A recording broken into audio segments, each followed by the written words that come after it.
Okay, and welcome back to the Villa Generals. And thanks again to another guest in Dan Bardell. Really, really appreciate you coming on today, mate. Obviously, Villa through and through. Obviously, going to have a good chat about a few bits and pieces. But I think if we start off with a bit of background about yourself, what you're doing currently. I know you've got a few exciting things coming on as well yourself. So just give us a bit of an intro to yourself, mate. Yeah, And Villa by the fan. way, if you don't know Oh, Dan Bardell, you probably haven't got Twitter. So okay, I mean, if you don't know me, then fair play. You're probably quite lucky because I bet Villa fans are sick of seeing me absolutely everywhere on Twitter and on YouTube. But no, thanks for having me on. I like to come on and chat to different Villa fans on different podcasts and stuff. So it's good for me to do, and I'm happy to do it. Like at the moment, I'm obviously things are going quite well. Not just doing Villa stuff now. So as I say, people will be sick of me tweeting the stuff I'm doing, so I probably shouldn't go on about Man, it too much.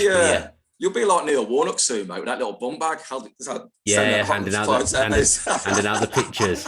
best wishes. Yeah, I do get people asking me for pictures and stuff at the games, and I find it I don't mind doing it, and I'm happy to do it. But sometimes, I feel like other Villa fans must be looking, thinking, "Who on earth does this guy think he is?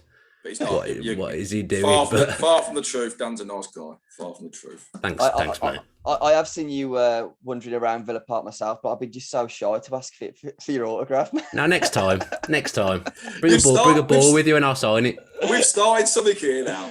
Yeah. Brentford at home. Dan's going to be inundated with autographs. No one will do it now. Absolutely, no one will do it now. It'll be the opposite.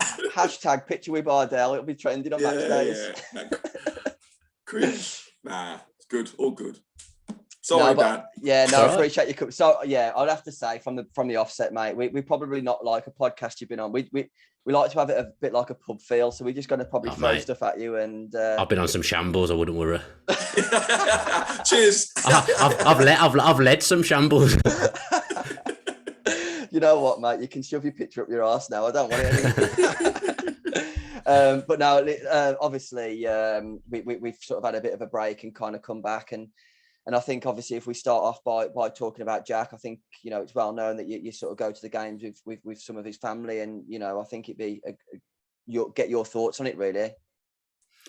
Yeah, it won't be a popular view, what I say, but obviously I'm devastated he's left first off. I would never ever have wanted him to leave Aston Villa, but I can understand the reasoning for him going, because I just think you look at the setup at City and what they could potentially win. As much as Villa are heading in the right direction, and I really believe that we are just years away from that. It's just a fact. People will say, well, if he stayed, we might be a little bit closer. But even with him there, you're probably looking at him turning 30, and we maybe challenge him to qualify for the Champions League at that point. And he's a good enough player. He's a world-class player, in my opinion, to want to win things. And, he might win a League Cup with Villa in that time. You don't know. Obviously, we've come close to winning things a few times with him. But you want to go and play with De Bruyne, don't you? Players want to go and play with the best. You want to test yourself at the highest level. And he's on England duty with players who are going to be telling him how good the Champions League is, what it's like to challenge at the top ends of the game.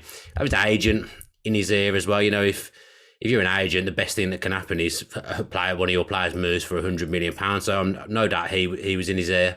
Yeah. Jack loves Villa. That doesn't change. I know people will think that he doesn't because he left, but he's a genuine Villa fan. You don't go to the Villa your whole life and then you suddenly just fall out of love with him. And he's not like he's a City fan now, but he just wants to win things. That the only way I can try to relate to it myself a little bit. And I always just thought, doing Villa stuff, and if I ever got a job at Villa, then, I'd stay there forever, and that's what I'd do. But even in the last few months, just moving a little bit away from Villa and talking about normal football and general football and doing England stuff as well, I've seen that there is other stuff out there. It doesn't mean I don't love Villa, I don't love talking about Villa, but there's other stuff out there, and it's the same for Jack. And I interviewed Tails a few weeks ago, and he said he'd have done exactly the same thing as Jack Grealish has done, and no one loves Aston Villa more than Ian Taylor does, but he says there's a difference between being a fan and being a fan and a player. So if it's good enough for Ian Taylor and he understands it, then I think you draw a line under it. I think, it hit home for me when I got my 5-year-old, watched England games, and then he turned around and went, "Daddy, why is Jack gone?" And he couldn't get his head round. Why is Jack gone? I'm sure there's a lot of 5-year-olds. Yeah, they'll be devastated. Devastated. And I think that just hit home for me. Mate, I'm 29 and I still ask my old man why he's gone. But he couldn't work out. He couldn't work out why he's gone to play for England, and then was chanting his name, and then all of a sudden he's gone. And I think we do have to draw a line on it, unfortunately. But you know what? I said this to my dad, and I said, if I ever got to that position and I made it as a player, and I was in that position where City put in 100 million for me, and I spoke to my dad. We're both massive Villa fans, as anyone who knows me knows. But I'd have gone. Like, we could have done with Jack being where Chooks is now, almost coming through where we're at this stage. Jack's kind of come through, and I don't think people realise that the sale of Jack actually pushes us further, because I think we've now become independent of Jack a little bit, and we've also now got that money refreshed a little bit, because we have been pushing our luck a little bit with the FFP, I think, and we've had to actually become a little bit more sustainable. That 100 million will now allow us to go away and go, actually. I think you're right there, Joe. We touched on it on the last podcast. I think people just think, that 100 million, let's go and spend it all of a sudden. You can't. Dan will tell you. It's not there. No, it's not there, no. No, and this is the thing, I love the comments when anyone says, Villa go and sign X, Y, and Z. Well, how are they going to afford that? And let's send a picture of what our owners are worth. That's unbelievable. That's great. But we can't spend it.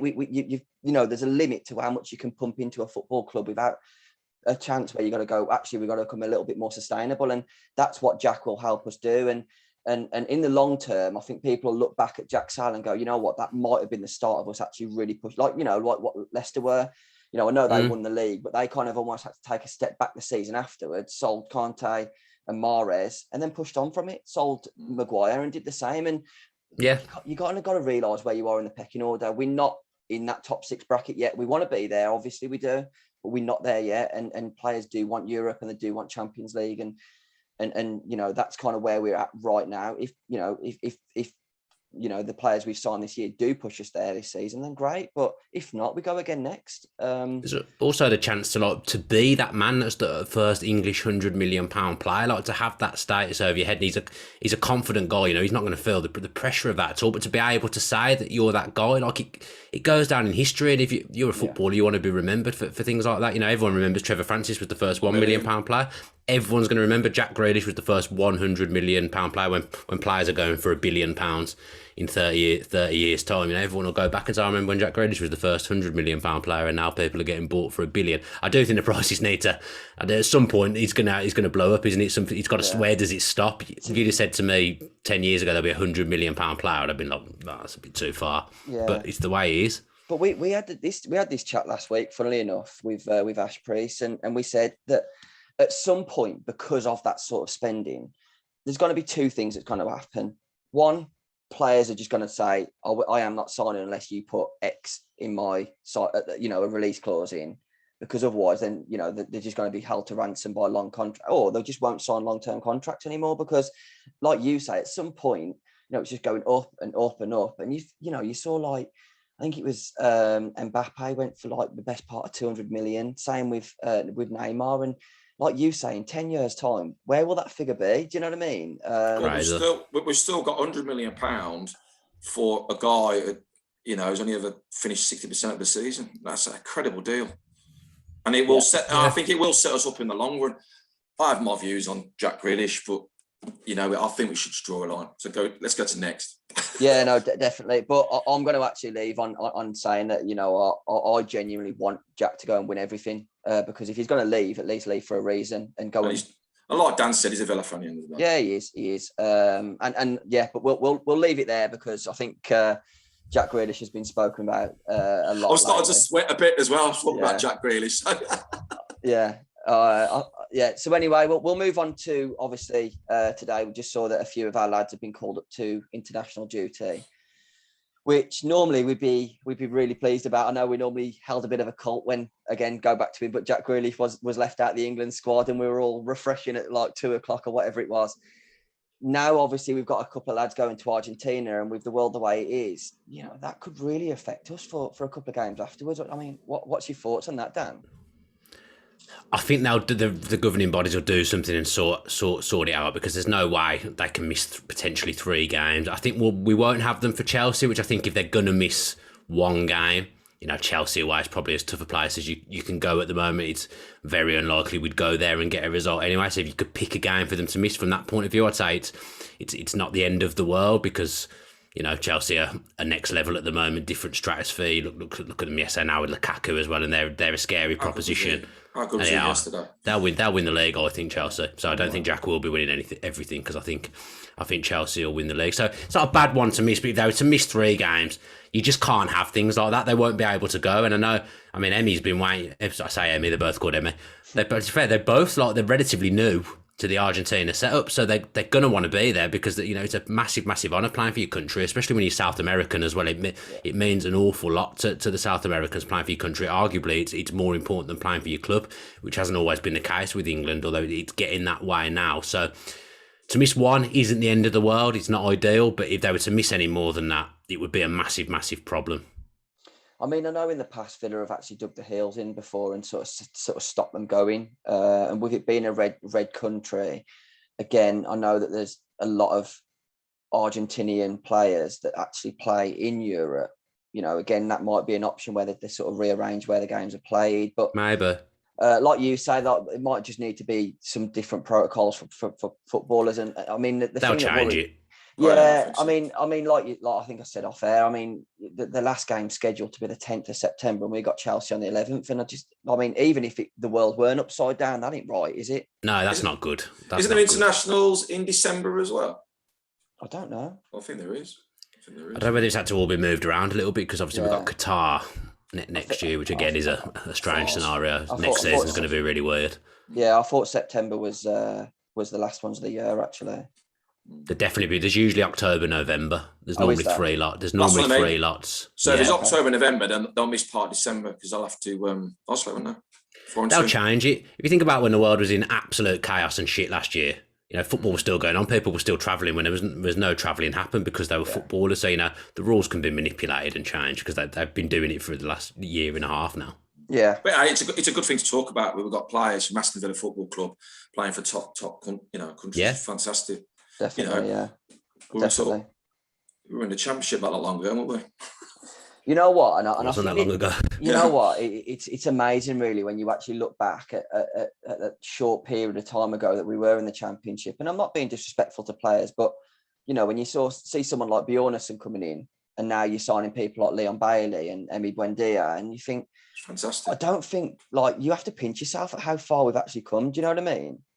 We've gone from Grant Holt, Danny Ings. It's just brilliant, isn't it? It weren't that long ago. We were going to Villa Park on the first day of the season, and Hull in the Championship, and I was worried about us not beating Hull in the I think we had them on the first day twice away and home the year before.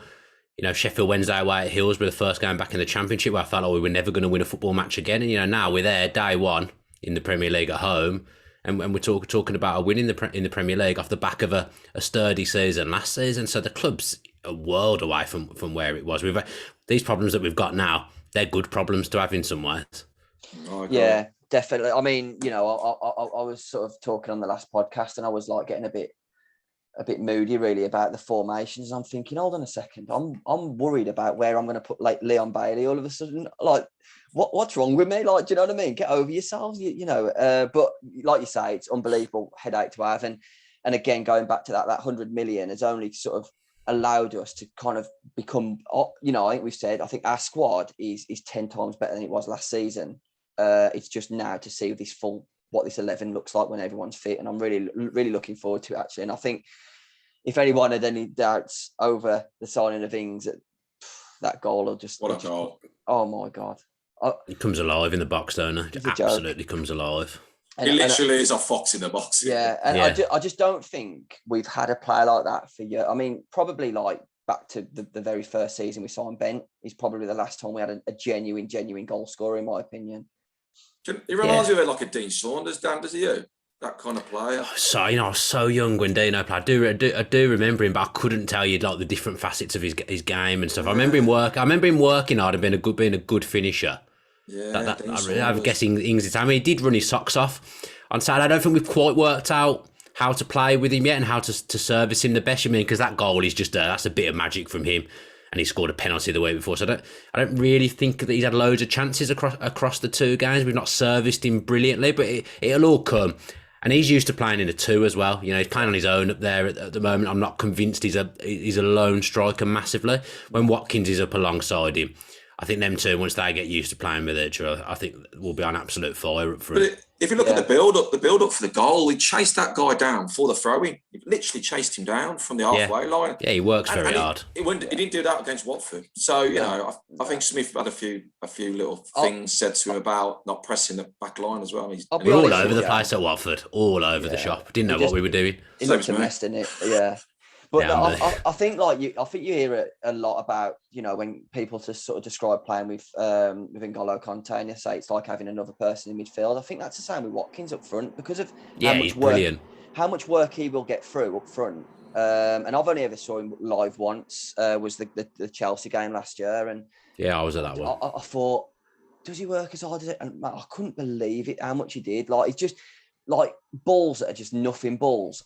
Turns them into decent balls because of that, and you think that is where like I expect Ings to sit there and Watkins will just do that all the way around him, win all the balls and do all the work for him. The guy must be superhuman to stats to run like that all day long and not get injured the whole of last season. Yeah, brilliant.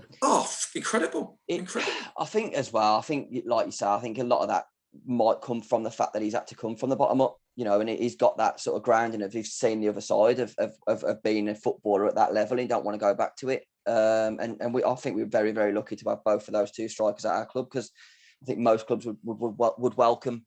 How do you see it then, Dan? How do you see it then? Watkins further forward than Danny Ings, or vice versa? Yeah, Smith talks about, like, is it a short? Is it short 10? What does he say? A second. He said to me a term I've never heard before to describe the two up front. A short striker or something. Was it a bit like the bounce back ability, or was it? Yeah, I'd never heard this phrase that he used at all. I think we'll play 4-4-2 when everyone's fit, because we have to. You could look at Ings as being a little bit of a 10. If you look at what we did last season when Barkley was in the team, and I'm not saying that was a success in any way, shape or form, but off the ball, we were 4-4-2. Yeah. So off the ball, it shouldn't make that much difference. It's just getting used to, one, not giving the ball to Jack, and two, having those two goal scorers up there, having those two options. But they'll complement each other, because I think they're good at different things. Ings is more of a natural finisher. Watkins has got where he is by hard work and refining his game. Ings is probably the more natural footballer. I never thought it like that, Dan. But yeah, we did really play at a 4-4-2, didn't we? Really? Out of possession, yeah. I mean, I remember one of the first games I noticed it. I think it was Leicester away, and I kept on seeing them have the ball a lot at the back, and Barkley almost just came in and just sort of supported up front. A lot of teams do that, you know. A lot of teams will play the 4-2-3-1, but it get out of possession, it becomes a 4-4-2. A lot of teams do it. It's just getting used to being in possession of a 4-4-2, because Barkley wasn't one for particularly getting in the box. I know he scored that header against Southampton away. You know, when Jack played there, he wasn't one who got in the box and got on the end of things. I did think at times on Saturday we were like swinging too many few hopeful balls in there, because we must have had the smallest attack. If El Ghazi's out wide and you had Ings and Buendia in the box, there's literally no point swinging in across. But then you play a long throw and you get a flick on and he scores a goal like that. Yeah, I mean, I would expect to see Watkins run the channel a little bit more than we did last season, and leave Ings a little bit more left. Because I think that's where he naturally plays, and I think, you know, he will do that kind of channel running a little bit more and be an outlet. And Watkins is probably one of the tallest outfield players outside of the centre half. So yeah, we're not a big team. No, he almost does give you that little bit of a target. And I genuinely, like, I was a bit worried, but now I've seen Ings in the flesh, I don't know. I'm convinced we've got the best striker in the Prem now. So we'll leave it there with him. After Kane, you know, finisher. I don't think there's anyone better than Ings in the Prem. Look at the stats. What's Kane's rated at £150 million. Ings is a year older, and I think he's probably scored more goals than Harry Kane. So 30 million is a snip, isn't it? Yeah, and we wouldn't have been able to get him 12 months ago, and that was with Jack Grealish at the football club. You know, to make the progress and be able to get a player like Danny Ings in is a massive statement, and fair play to the board. Definitely.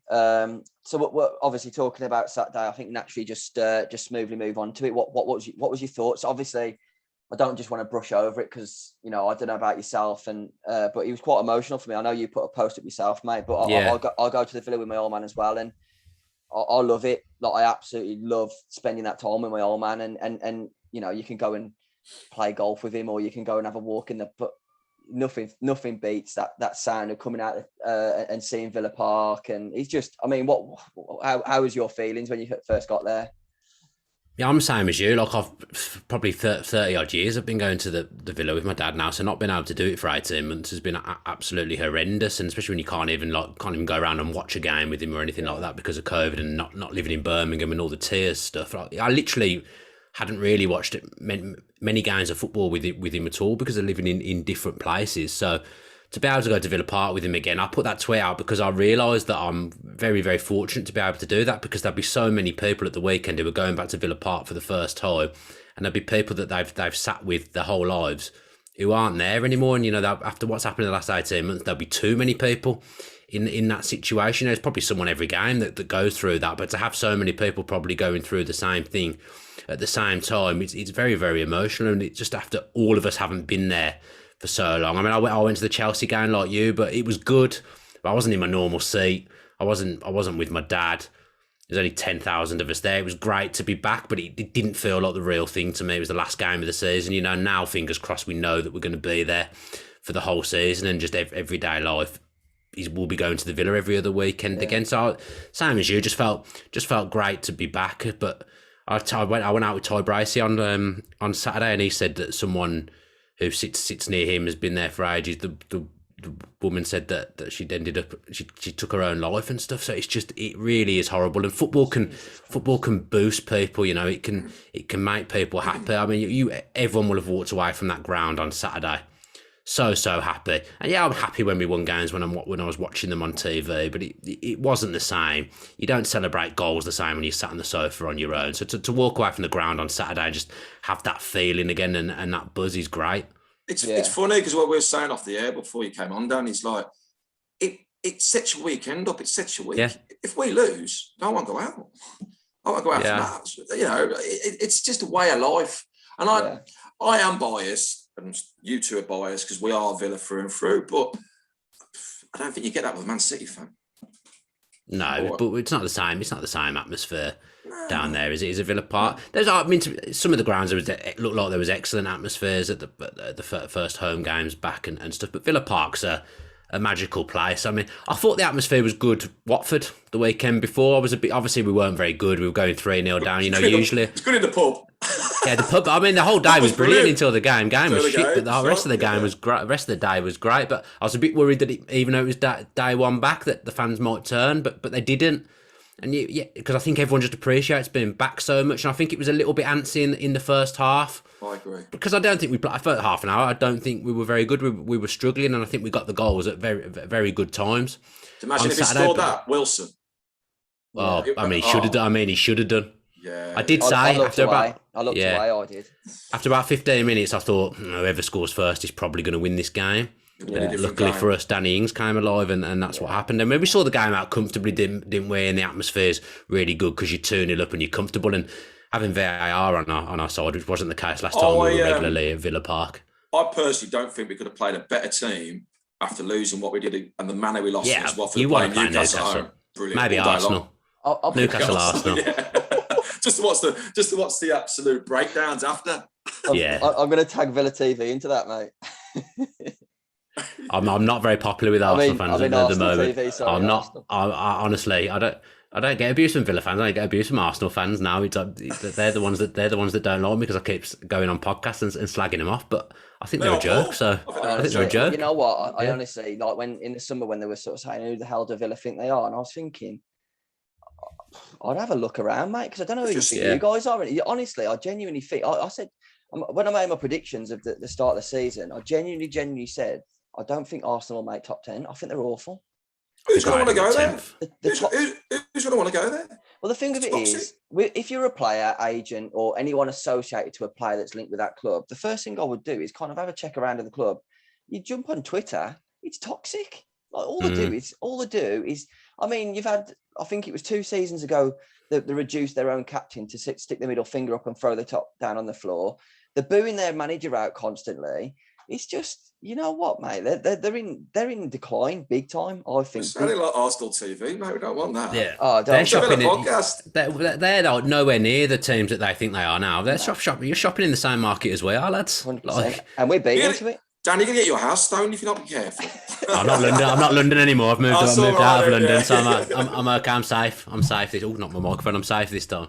Yeah, but okay. But again, I'll reflect on sort of result and performance against Newcastle, and I think watching it, I thought this ain't great. But then I thought to myself, it was probably the most Newcastle game you could ever watch. 8 men behind the ball all the time. Last season we would have drawn that without Jack. We'd have drawn the match because true. That's true. And you know the way when I sort of look back, and because it's so easy when you're there, it's all very raw, and you're thinking, can I do something kind of thing. I look back at it and I thought, you know what? Newcastle came for a point and they didn't get it. I didn't even notice that World Cup. I didn't even notice him play. I realised after he was playing. You know what? That's the other side of it. You know, you had obviously St. Maximin that you look back and after, you know, a couple of runs, he blows up, doesn't he? If it's not working for him, he just blows up. Willett kind of stops. I think, again, Wilson's another one that I don't like him, but I'd love him at the Villa. I do think he's a pest.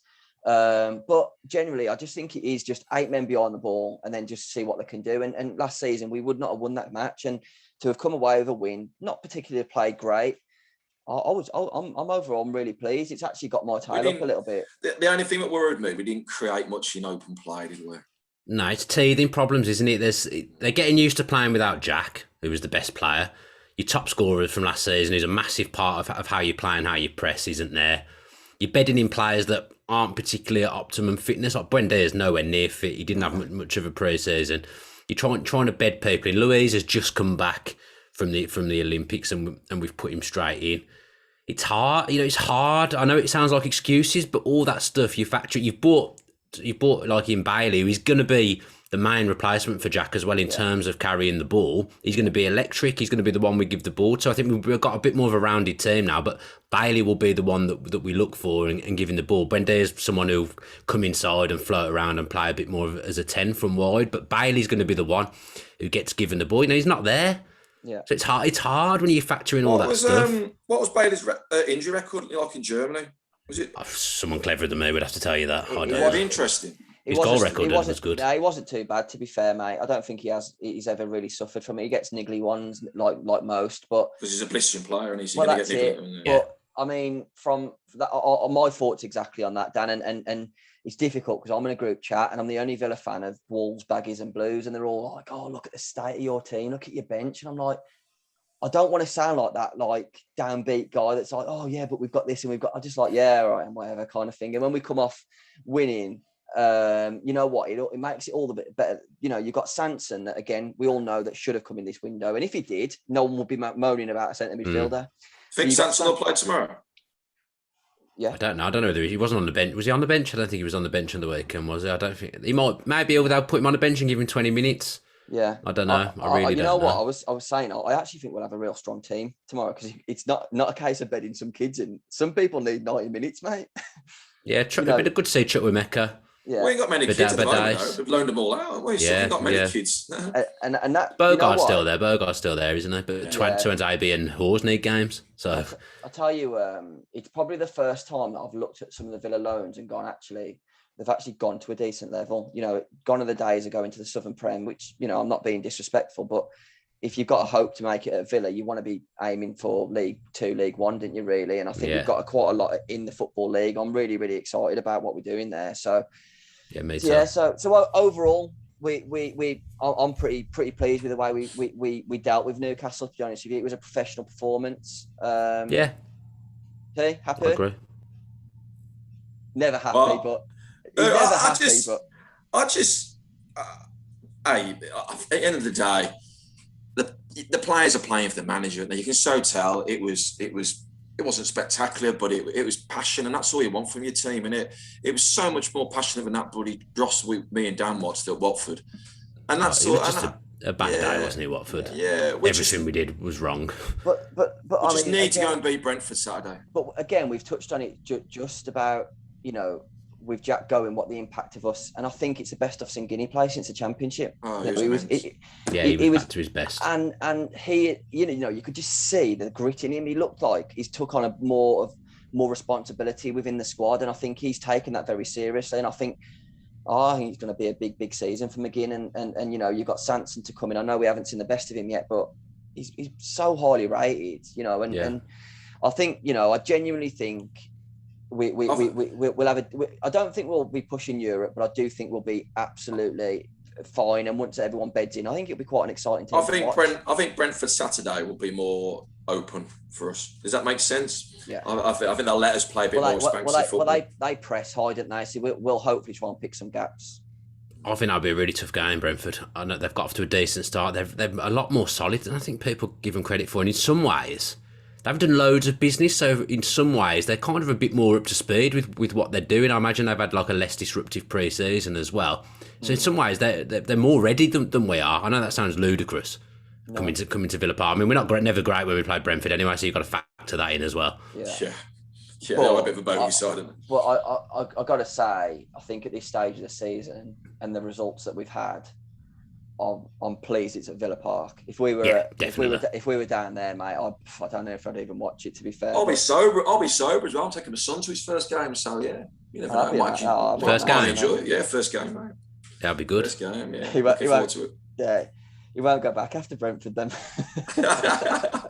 Well, get to meet Dan and sign his autograph. Oh yeah, that's good. That's true. That'll ruin his day. I think he definitely won't be back. All right then. So obviously we've talked about things are moving in the right direction on the pitch.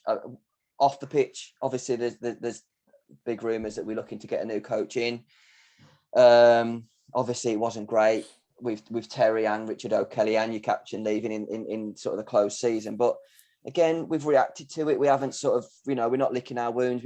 We're moving forward. I think McPhee's going to pay for himself. What sort of a coach do you think we can expect to come in, Dan?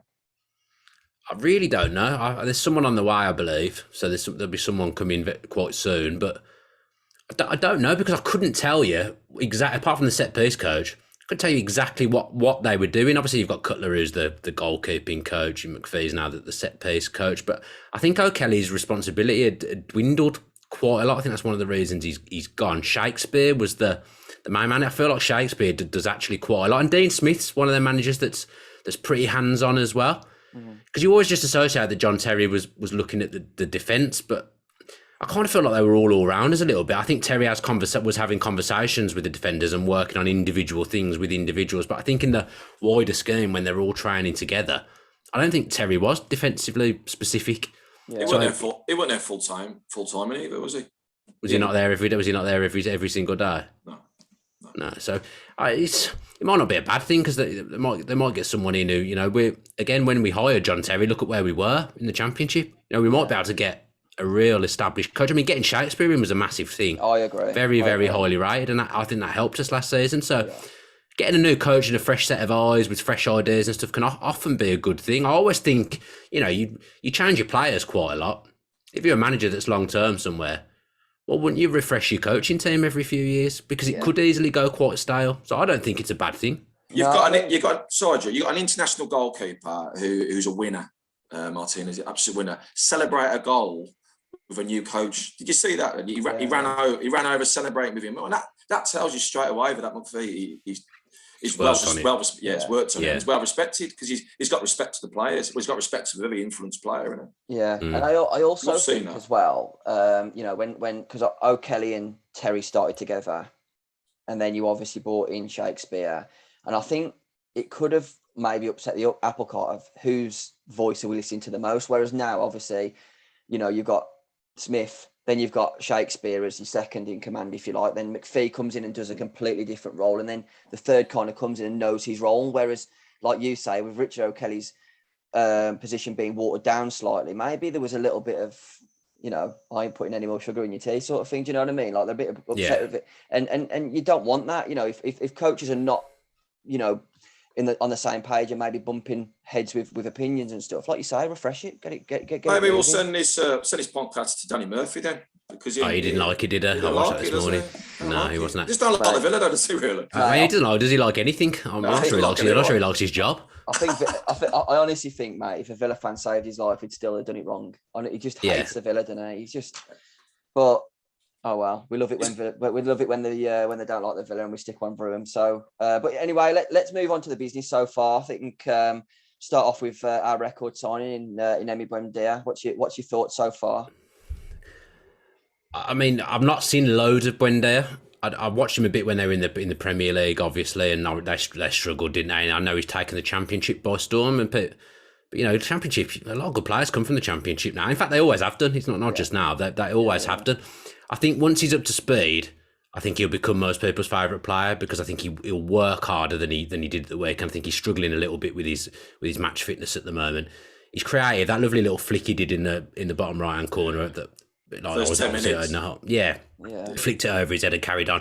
But that's where, I think when he's fit, he'll be driving on and getting further up. I don't think he's quite there in terms of fitness at the moment. I think the fans will love him because he works hard, he's creative, and we've probably not seen it so much yet, but I think he can be quite nasty as well. I think he's got a bit of a nasty side to him. So I think Villa fans will fall in love with Buendia. I love straight away the passion. He's frustrated when he's stuff not going. I like that in a player. Yeah, because it shows he cares. I think as well. I think something that I noticed, and I watched the Championship a lot anyway. But what I noticed about him is his weight of pass is exceptional. I think there was a chance like off that actually where he flicked it over that guy's head, and he passed it inside, and I thought, and he just got, he managed to literally by an inch, and I thought, did he get that wrong? And then I looked back and I thought, actually, he's 2 assists against Walsall. I know it's against Walsall, but they were exactly the same passes. Where it was like.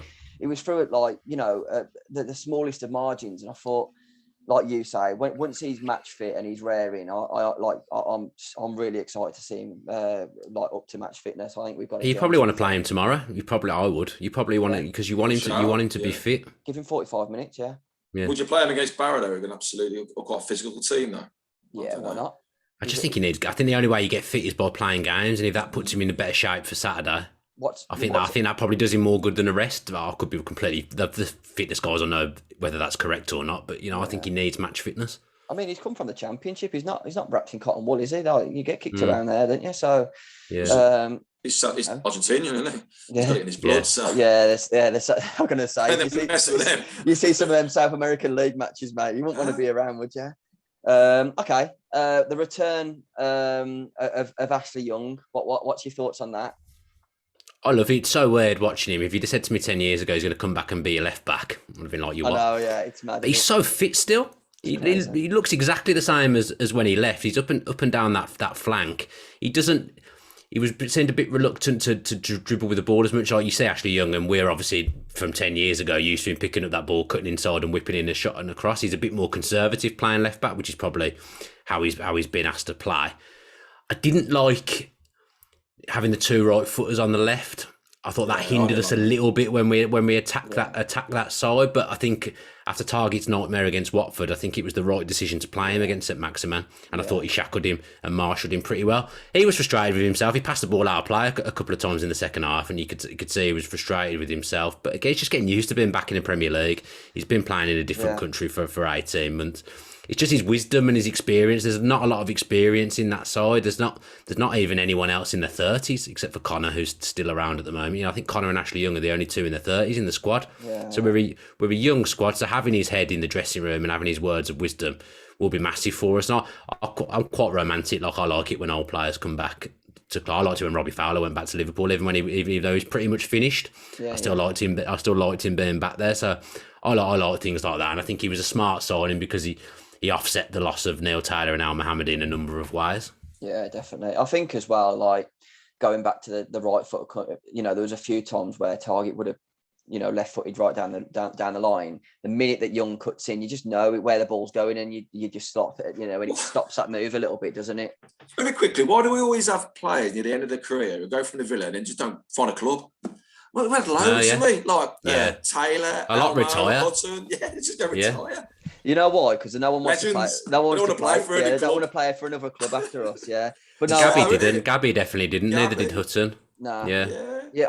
I'm sure. Jedinak as well. I'm sure that Gabby probably could have found himself a club. To be fair, couldn't he, if he wanted to? But But no, I agree. I'm all for Young being back, and I think as well it just shows because I don't imagine that St Maximin's any quicker than Ismail Sarr from last week. So to show that you can defend those players without having the pace will only benefit Cash and Target as well moving forward, like that experience that Terry will have passed on as well. So I'm pleased.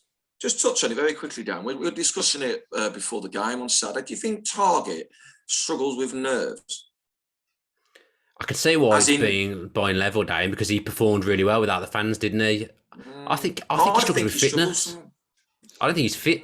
Again, didn't have much of a pre-season. He didn't look in his optimum condition at all from what I could see against Watford, and he's not naturally quick anyway, is he? But he looked a yard off the pace still. Yeah. I think he just struggles with his conditioning at the start of the season, and if he hasn't played, I think he only played one pre-season game, didn't he? Yeah. Which was that game that ended up being a bit of a farce. I think Smith said he had his foot in his boot as well. He had after the Chelsea game, didn't he? Yeah, so he's catching up.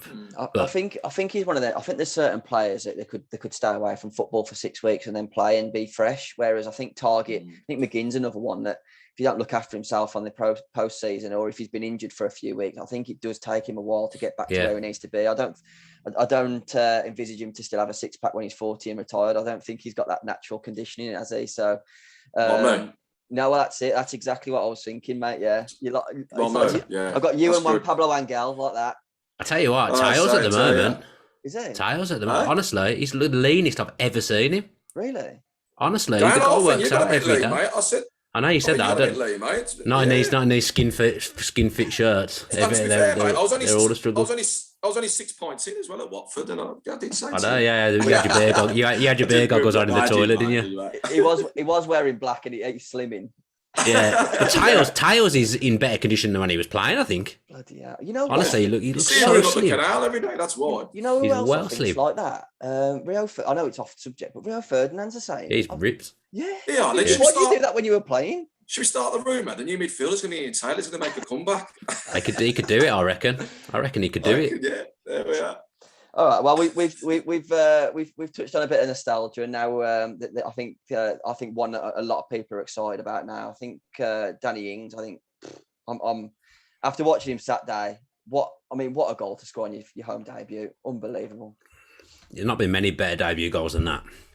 I'd struggle to think of a better debut goal than that at Villa Park. One of you might be able to tell me different, but nothing's leaping out at me. Luke Nilis. Oh yeah. That's the one. Yeah. That's always the one. That's you say that's the bar, isn't it? The Luke Nilis one, and the Ings one's probably not too far away from that. I would say it's not too far away, is it? I think the reason why those two goals in particular are so good as well is because there's only a certain amount of players who can score because it's instinct to be able to do. If that. With the greatest respect to someone like Wes or Davies or even potentially Watkins. Watkins maybe probably would have headed it. Wes potentially would have brought it down and passed it back to our keeper. But with Ings, I think there's that instinct of just being a knack of just being in the right position. Do you know what I mean? Getting a shot off, making sure you get a shot off. Yeah. And I said, I was speaking to my old man, I was like, he hasn't just hit that over his head and hoped. He's put it to the one. He knows where he wants to put it. He's it's a rifle as well. He's rifled it. Unbelievable. But yeah, I think it's going to prove.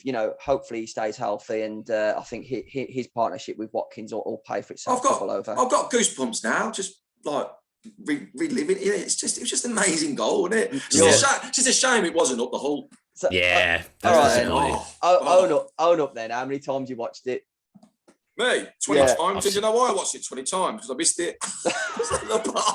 Oh no! I was at the bar. It was like 47 minutes, wasn't it, or something? Yeah, it's last action. The worst thing is, Danny Ings, and then it comes up on the screen. It's Buendia, and I'm thinking, yeah, he said it was Buendia, didn't it? Even better. I'm thinking, class. Like Danny Ings don't need confidence. He's got up a 40. If Buendia scored that, mate, unreal. Like if there's two players in our team who can score goals like that, I'm absolutely buzzing. But yeah, I nearly fainted. Actually, I stood up and I'd gone all light-headed. My old man had to catch me. Brilliant goal. So, unbelievable. Brilliant. Good first goal back for full crowd. Not a great first goal to see back in live in the flesh. Massive nerve setter as well, I think. Really good time we needed it, I think. It set us up. Different game with that don't go in. I think before then, the game stunk of a 0-0, to be honest. I think you were right then. It changed the atmosphere because I think the atmosphere was slightly better second half then, wasn't definitely. Yeah. All right then, and I think, as I say, we've touched on it slightly, but I agree with what you've said so far. I think he's probably the most natural replacement for Jack. What do you think we're going to get from Bailey? I've said on other things that I've done that this is going to sound disrespectful to Villa, and I'm obviously not meaning it to at all, but he is like a level above the kind of player I would expect us to be able to bring in. Mm-hmm. I would have thought other teams would have been looking at him, teams that are already in Europe. His record last, we only had 2 years left on his contract. I know he changed agents maybe a year or so ago because his last agent didn't get him a Premier League move. He's wanted to play in the Premier League. Oh, really? Is that Lang's been watching it? Lang's been round him for about 14 months now, hasn't he? The hell of a player. He's electric. Yeah. It's a great signing for that price as well. I mean, I've watched him in a few games in the Bundesliga. I'm not going to say I knew a lot about him before he come, but when you watch his clips and stuff on you, and I know this is like going into like Tonev territory, because we all thought Tonev was brilliant on YouTube. But the ball's just hit the back of the head. Yeah, but can you remember, like, I mean, looking at some of his clips, the way he strikes the ball just stays hit. Do you know what I mean by that? That's like a left-footed thing. Yeah, only left-footed players can hit the ball like that. It doesn't happen with right-footers. I know. I always think that left-footers just got a better technique than right-footers. Yeah, I don't know what it is. Yeah, no, it's true. I think it as well. Yeah. Here we go. Do you left-footer by any chance? No, I'm right. Oh, well. I'm barely right-footed, let alone left. I'm very much both, to be fair, but I don't want to talk about. Here we go. Nah, I'm right. I am right, but no, I just think when I watched some of the way he shot. I just thought the ball just looks like that's better. The net. It's a good job the net's there, but I think as well. What I don't think people I think he will sort our problems in the set piece areas. I think he's very, very good at set pieces as well.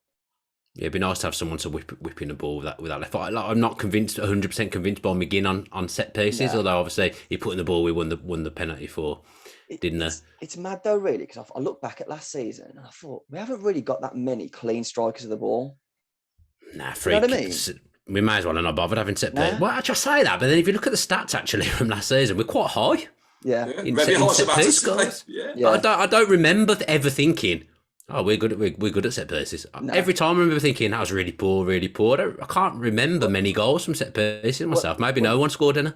Well, the first I'm old-fashioned. I always like to see a left footer. I always like to see a left footer on a set piece. Yeah. Yeah. I think we've had some good ones of them. The first season in the Prem, back in the Prem, should I say, when we got a corner for us, I genuinely thought we were going to concede here because that's how bad I thought we were on set pieces. But last season was a little bit better. We didn't seem like we were going to concede so much. But no, I definitely wouldn't have said we were one of the top teams on set pieces. It's weird. Yeah. I couldn't believe it when I saw that. That shocked me, that has. All right, and so we've talked about one person coming back. We've got another one, Axel. What do you think that brings? I don't know, because the person he's replaced played 0 games last year. So it's a bit of a funny one, isn't it? We didn't see Engels once last season. He wasn't even on the bench every week. So he's a great player. Tommy Elphick rates him really, really highly. He says he loves Conte. He thinks Twanzebe is probably the best out of the three that we've got when everyone's fit, which is a hell of a shout. Because I love Mings, and Conte's had a sensational season. As a centre half, I totally agree. I think Axel is superb, and I think he's brilliant. I can't believe we've got him. Yeah, it's great to have those three and Hawes, because Hawes, you forget, Hawes was good when he played last season. Yeah. Really important for us. Very quickly, I do think we are set up with the squad we've got as a 5-3-2. Mm-hmm. It wouldn't surprise me. I'd like to play that. Where would Bailey play? That's the only problem. But you can play up the top, can't you? Then you're not playing one of Ings or Watkins. It's mad. Well, but it's good to have options. You need it. That's what we didn't have. That's what we've not had. I mean, the one thing I did note about the way we played on Saturday was that although McGinn was in the middle, he was always on the right. Yeah, he was drifting because Buendia comes inside. Yeah, he kind of. So maybe that 5-3-2 and Bailey and Buendia kind of do that. I don't know. I think McGinn's back to his best, and I'm going to call it now. He will be player of the season. He's trimmed down a lot as well. You can see. He's been on a regime, McGinn. Yeah, he said he's been on a Dan regime.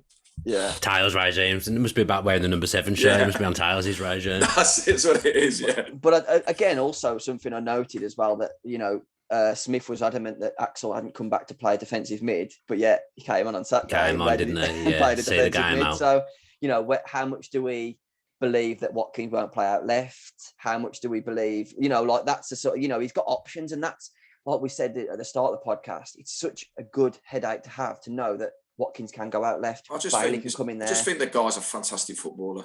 Yeah, he's so good at bringing the ball out. So good. Good passer, very good passer. He's athletic, he's quick, strong. And a great song. Great, it's the best song we've got. Best song, yeah. Best song we've got. Yeah. I mean, ain't got many. No. But that Chelsea game, backs against the wall. I think you'll see Conser put out to right back for a game like we did at times last season with Tuanzebe and Mings next to each other. I think there'll be games where we'll do that. So it's a great option to have. Yeah. Phenomenal option to have because he's a great player. Smith always said his outset when he joined the club, but he wanted formations to change all the time. Now, I was surprised last season he didn't. We're always a 4-3-3 or, like you say, a 4-4-2. So it's good to have those options because I don't necessarily think we've got a brilliant 11 at the moment, but I think we've got a fantastic squad, probably the best squad I've seen down the Villa for a long time. Yeah, I just think with that one player away still. You're matching that 11 based on Saturday though. I think once we've got because we got three starters weren't in the squad on Saturday. Dan said it. I did think we looked, and he's knocked it right in the head. I did think we look unbalanced. Yeah, we did. But I think a lot of that is because of how poor pre-season's been. We've had 3 games cancelled. I didn't realise that Sevilla had cancelled twice. So there's 3 games cancelled. You've had injuries after injuries. You've had 2 coaches leave. You've had players coming back late. So you've got, all those things are to factor in. And, like Dan's just said, now that you can kind of go away at Chelsea where they play that 3-5, go match them. Because we have got those players. Whereas before it felt like we were just kind of like putting players there because, just do a job for us today. Whereas we've actually genuinely now got, because, I'm sure, Buendia or Leon Bailey, if they were told, you are in a 3-5-2 as wing backs, but we want you to just basically, I'm sure they'd do it because everyone's I just can't wait to see Bailey have his debut 5:30 on a Saturday against Everton. On the floodlight. It'd be fantastic. I'd love us to get Blues in the cup this year and Bailey just go and tear strips off them. They're not been knocked out yet. They're still knocked out. Yeah, they're all knocked out. Yeah, I don't even bother with them anymore. I don't even sing about them. What's the point? They won't be able to go because their bloody stadium's falling apart. Honestly, pointless club. But what's your general feelings around the Villa then at the minute, then, Dan? I did a predictions thing for who scored, and I said 7th, which I'm not sure about now because I do think it's going to take longer to settle than I'd given it credit for. I think the first half of the season might be a bit stuttering. I think we'll have good games, we'll have bad games. I think it'll be the opposite of last season. I think we'll have a better second half of the season this time around when people are bedded in, and I think there just needs to be a little bit of patience with it, with so many new things going on and so much disruption in pre-season. I just think we need to be patient with them. We're heading in the right direction as a club. Everything's in a really good place. Yeah. You've got to be looking for top 8. I think Dean Smith says you've got to improve on last year. I'd love a cup run. When I say a cup run, I'd love to win a cup. Yeah. Because I haven't won anything since I was 10. Yeah. And I thought that was just normal when I was 10. We win the Coca-Cola Cup every few years, and it just hasn't happened. Yeah. I want to see us win something. It'd mean a lot to get to go to Wembley and see us lift a trophy. I know we had the playoff final, but I don't like counting that as a trophy. I'd love to win the FA Cup. I'd love to win the FA Cup because not loads of Villa fans haven't seen us win the FA Cup. There won't be loads that were around in '57 now. So for a whole so many generations to see us win the FA Cup for the first time would be a magic thing. I know we had that great semi-final. So go on, semi-final. Make your predictions again on this podcast, mate. I'll drop us a place to 8th. Okay. 8th. Top goal scorer. Ings. I said Ings. 16, I think I said. Player of the season. I said Buendia at the start, so I'll stick with that. What round the League Cup? This is all. The hell, shoot from the hip, mate. Well, it's gonna give I'll go semis. And FA Cup final. Winners. Win it. It's gonna happen. Take it. Hopefully that'll be gone by the time it's because they win everything, don't they? Yeah. There we are. Then. Dan spoke. There you go. But I think it's similar to what you just said. I think when Leicester won the league and then they kind of sold a few. The start, they looked like they were going to get relegated at one point, and then they just went on that run when everyone settled down. I think we might have a challenging month or two, and we might just need to get behind them. But what better fans to do that? I think coming to Villa Park, there's no better atmosphere when it's bouncing. To be fair, so and that's the thing now. Just enjoy being back. Yeah, I know that obviously there's. Yeah, no, we won't go down. Famous last words, but we won't go down. But I'm touching wood, mate. I'm touching the wood. the fans can turn quite easily at times, but I would just say when you've been away for so long and the club's in such a good place compared to where it has been, just enjoy it and get behind them when you're there. What I mean by that statement, like the first season, we're nervous because it's horrible. That first season back was horrendous. The first half of the season, bad. Now, like you're right, Dan. Just enjoy it because the club are on the up. These owners mean business. The manager means business. Right. Just think we need one player away. Dan, so do you reckon we get one player in or not? I still think we'll get one more. I don't know who. And obviously, I know who it was we wanted, and it's not happened. But they obviously do want a central midfielder. Everybody, do yourself a favour. Don't flood Dan's DMs, William. Who getting? Dan don't know. I don't think we'll be signing Jack Butland. I don't think that's going to go through yet. So I've got a very quick story to say about that, Dan, and I've never told you this story before. So you put on about Jack Butland, right? This is no word of a lie on my kid's life. I bumped into him in Tesco's at Lichfield at the petrol station. Got out of my car. Jack's there. Butland's there. I said, Butland, you're going to sign? Fancy that comes to Villa? He went, yeah, it's nearly done. It was nearly. This is the worst thing. I am it was so close. Here. I am backing down. It was so close. It was more. He was actually going to the Bodymore Reef that day. It was. And I honestly couldn't have had it in any more certainty that he was signed. That's why I tweeted, and I've learned my lesson. I don't do that now. People giving Dan stick on my kids like that happened. I see him at Tesco's petrol station, and it was. He was coming. Yeah, it was. It was. He was done. Annoying. Unbelievable. Okay, well.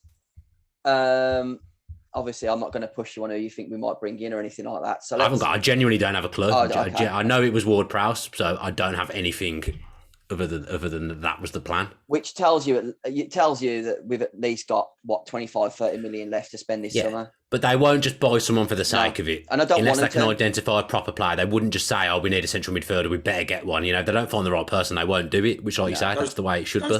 Those days are gone. The Martin O'Neill days have gone. But again, like you see, I mean, I saw that like there was a meltdown that people were saying, "Oh, well, Papa Maitasar's going to Tottenham." People hadn't heard of him 2 months ago, so why are you crying about him? You know, I certainly don't know much about him. Exactly, and this is, you know, I get it. Like when you're linked with someone, but everyone was like, crawling Sanson over the line as well, and you think, how many of you actually watched him play? Like, you know, he might get here. I said about Harry Winks, but you know. If we've got an opportunity to go and get that guy on loan from Fulham, which the rumour is, Anguissa, I'd love him. Go and get him. I'd love him. What I would say is this like, there's no point getting someone in for the sake of it. But if you sign someone, let's say we did get that Cisse in now, you know, he isn't going to be Premier League ready immediately. Exactly. So you may as well play. You may as well get Sanson going because he wasn't ready in January because he wasn't Premier League ready. Exactly. If you're going to sign someone, it's got to be like Ward-Prowse where they're Premier League ready and they're ready to come in straight away. Dan, why are we going to spend £10 million on an 18-year-old when we've got good youth? Exactly. What does that tell to youth?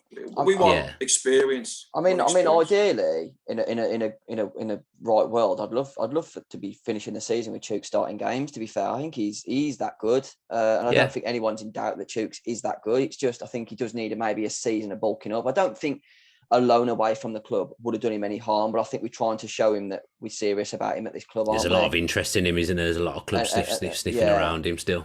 And I don't think a loan away would have done him any harm at all. You know, going and got regular football in the Championship maybe, but like you say, I think don't just sign someone for the sake of it. Make sure it's identified to be the right. And you know, who knows? There might be a clause in Ward-Prowse's contract, and we've gone. You know what? We'll leave it 12 months.